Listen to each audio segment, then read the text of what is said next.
So hey everyone, welcome back to camera info once again.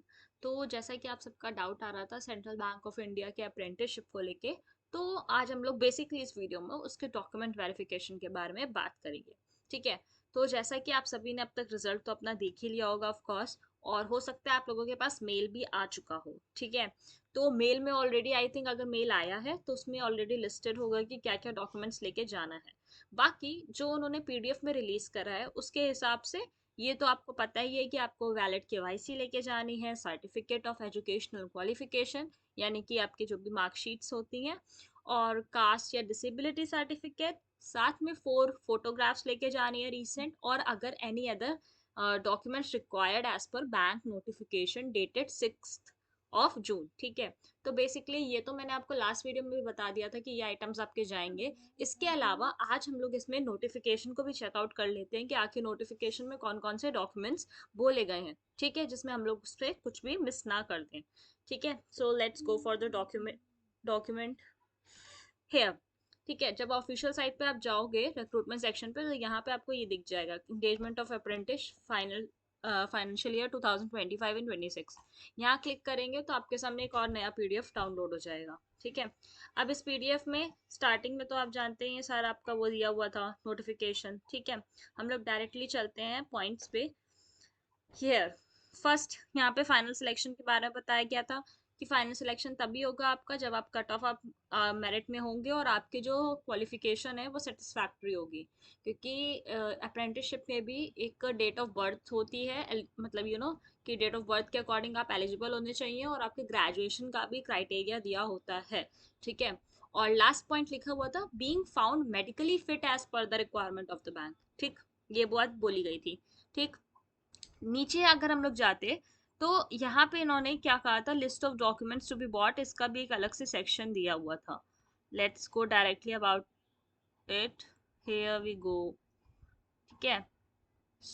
इसमें क्या करना है आपको, पहले तो देख लो यहाँ पे ये इन्होंने जो नोटिफिकेशन दी थी स्टेट वाइज, यहाँ पे ये मेंशन्ड है, और स्टेट वाइज ही डिस्ट्रिक्ट वाइज मतलब कौन सी डिस्ट्रिक्ट किस स्टेट के अंदर आ रही है वो क्लियरली मेंशन्ड है। ठीक। अगर आप इनमें से किसी भी डिस्ट्रिक्ट बिलोंग करते हो तो उसका कहाँ पे होगा डॉक्यूमेंट वेरिफिकेशन, उसकी उन्होंने एक और पीडीएफ रिलीज करी है साथ में ही, तो आप उसको डायरेक्टली चेकआउट कर सकते हो। इसके अलावा जो डिसेबिलिटी सर्टिफिकेट और कास्ट सर्टिफिकेट है उसका फॉर्मेट देखो इसी के एंड में दिया है, अवेलेबल है। ठीक है। तो आपको ऐसा ही फॉर्मेट कुछ लेके जाना है, और अगर आपके पास गवर्नमेंट वाला है, जो सेंट्रल गवर्नमेंट वगैरह वाला होता है नहीं, डिफरेंट डिफरेंट बनता है अलग अलग सेंट्रल और स्टेट, तो अगर वो वाला है तो वो भी एलिजिबल है। जिनके पास नहीं बना है वो वाला प्रिंट आउट निकाल के इस पे बनवा सकते हैं अपना कास्ट और डिसेबिलिटी दोनों ही सर्टिफिकेट की मैं बात कर रही हूँ। ठीक है। नेक्स्ट बात कर लें आखिर लिस्ट ऑफ डॉक्यूमेंट्स क्या चाहिए होंगे डॉक्यूमेंट वेरिफिकेशन के लिए। तो यहाँ पे सारी डॉक्यूमेंट्स जो हैं वो सेल्फ अटेस्टेड चाहिए होंगे, ये तो हम सब जानते हैं। ठीक है। Valid system generated print out for online application registration and enrolment form. अब देखो, जब आप लोगों ने फॉर्म अप्लाई किया होगा तो अप्लाई करने के बाद अगर आपने उसका प्रिंट आउट लिया था, ठीक है, एप्लीकेशन फॉर्म का, तो बहुत अच्छी बात है, उसका प्रिंट आउट ले जाना। नहीं लिया है तो कोई बात नहीं, it's not a big deal. पहला डॉक्यूमेंट हो गया। ठीक। Document number 2, date of birth के लिए ऑफकोर्स क्लास 10th का वो लगता है मार्कशीट, ये तो सभी जानते होंगे आप लोग। तो मार्कशीट और पास सर्टिफिकेट दोनों, 10th 12th ग्रेजुएशन, अगर पोस्ट ग्रेजुएट है तो वो, ये तो जाना ही जाना है। ठीक है। Individual semester wise year wise marksheet, अब जैसे कुछ लोगों का ईयर वाइज होते हैं एग्जाम्स, कुछ के सेमेस्टर वाइज, तो आप अपना वो भी रिजल्ट ले जाओगे। इसके अलावा candidate should indicate the percent obtained in graduate post graduate examination calculated to decimal places, ये तो आपने फॉर्म में भर दिया होगा। इसके अलावा आपको कास्ट सर्टिफिकेट लेके जाना है। ठीक है। डिसेबिलिटी सर्टिफिकेट लेके जाना है जैसा कि यहाँ मेंशन्ड है। ठीक है। और लिखा है कि any other relevant documents in support of eligibility. ठीक। नेक्स्ट बोला है इन्होंने the commitment of the authority for issue of certificate is should be under the notified government of India from time to time. ठीक है। मतलब अगर disability caste certificate government of India के authorise वाला आपके पास बना है तो वो एलिजिबल है। ठीक है। पूरा अगर मैं सम अप करूं, ठीक है, और तो इट्स जस्ट लाइक कि आपको अपनी केवाईसी के लिए आधार पैन लेके जाना है, फोटोज लेके जानी है, सभी मार्कशीट्स लेके जानी है, डिग्री है तो वो लेके जानी है, मतलब जितना अवेलेबल है अभी। अगर कॉलेज से ही नहीं मिली है डिग्री या मार्कशीट तो इशू नहीं है, तो आप अपनी ऑनलाइन वाली जो मार्कशीट होती है उसकी कॉपी ले जाना। पर अगर मतलब अवेलेबल है तो डेफिनेटली उसी को लेके जाना है। ठीक है, मार्कशीट्स हो गई। इसके अलावा करेक्टर सर्टिफिकेट की बात कर लेते हैं। ठीक है, तो यहाँ पे इन्होंने मेंशन नहीं करा है, देखो मुझे नोटिफिकेशन में एज सच डायरेक्टली तो विजिबल मिला नहीं है कि मेडिकल सर्टिफिकेट या करेक्टर सर्टिफिकेट चाहिए। ठीक है, तो इट मीन्स कि हो सकता है कि मेडिकल फिटनेस सर्टिफिकेट तो वही लोग कंडक्ट कराएं। जैसे कि इफ यू गाइज रिमेंबर, तो बैंक ऑफ बड़ौदा में और यूनियन बैंक में भी यही हुआ था। नहीं, यूनियन में तो नहीं, बट या बैंक ऑफ बड़ौदा में यही हुआ था कि अप्रेंटिस का जो मेडिकल फिटनेस टेस्ट था वो उन्होंने खुद कंडक्ट कराया था। तो यहाँ पे भी हम लोग यही एक्सपेक्ट कर सकते हैं। तो मेडिकल सर्टिफिकेट मत लेके जाओ गाइस, क्योंकि मुझे तो नोटिफिकेशन में कहीं मिला नहीं। अगर मेल में आया है, ठीक है, अगर उनके थ्रू कोई मेल आया है उसमें अगर मेंशन है, then you guys can take that medical certificate, वरना स्किप इट। ठीक, मेडिकल सर्टिफिकेट मत ले जाओ। करेक्टर सर्टिफिकेट की बात करें तो अगर करेक्टर सर्टिफिकेट कोई भी एक बना हुआ है, स्कूल का होगा या फिर कॉलेज का होगा, ठीक है, तो वो ले जाओ। ठीक है, फॉर अ सेफर साइड, क्योंकि मेंशन तो देखो इसमें वो भी नहीं है। ठीक है, कि करेक्टर सर्टिफिकेट लेके ही जाना है, ऐसा कोई मैंडेटरी पॉइंट तो मेंशन है नहीं। ये मैंने आपको यहाँ पे दिखाई दिया। ठीक है, आप खुद भी नोटिफिकेशन प्रिंट आउट करके रीड आउट कर सकते हो।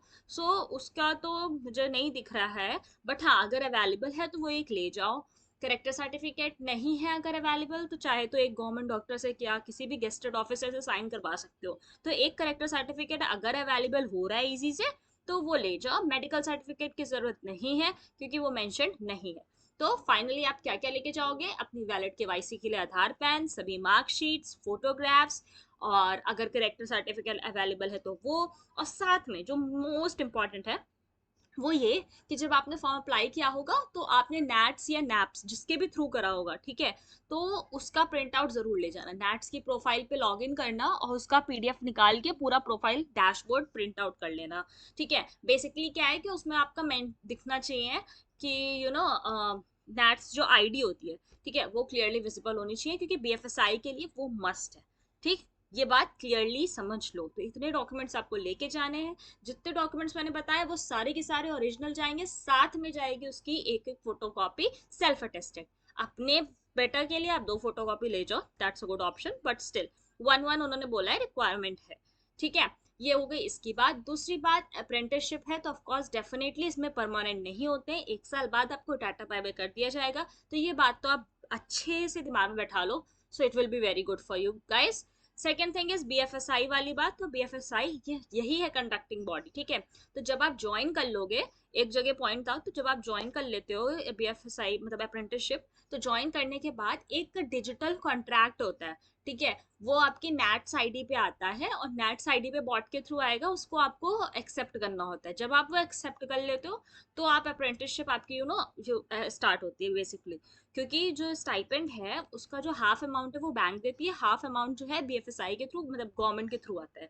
ठीक है, तो गवर्नमेंट वाले अमाउंट के लिए आपको क्या करना होगा, आप जब ज्वाइन कर लोगे उस ज्वाइनिंग के 10-15 दिन बाद बेसिकली, तो अपनी नेट्स आईडी चेक करते रहना, जैसे उसमें कॉन्ट्रैक्ट विजिबल हो तो आप उसको एक्सेप्ट कर लेना। इतना पूरा प्रोसीजर है वो आपको करना होगा। अब डॉक्यूमेंट वेरिफिकेशन और ज्वाइनिंग में कितना टाइम है, ये आपके अच्छी बात है, इसमें सेंट्रल बैंक में डायरेक्टली बता दिया उन्होंने कि 30-31 को शायद आपका डीवी है, एंड 1 अगस्त से आपकी ट्रेनिंग शुरू हो जाएगी। ठीक है, तो होप कि आपको वीडियो अच्छा लगा होगा। इसके अलावा अगर कोई डाउट आ रहा है, so you guys can ask me in the comment section. Thanks for watching, bye bye, and yeah don't forget to subscribe.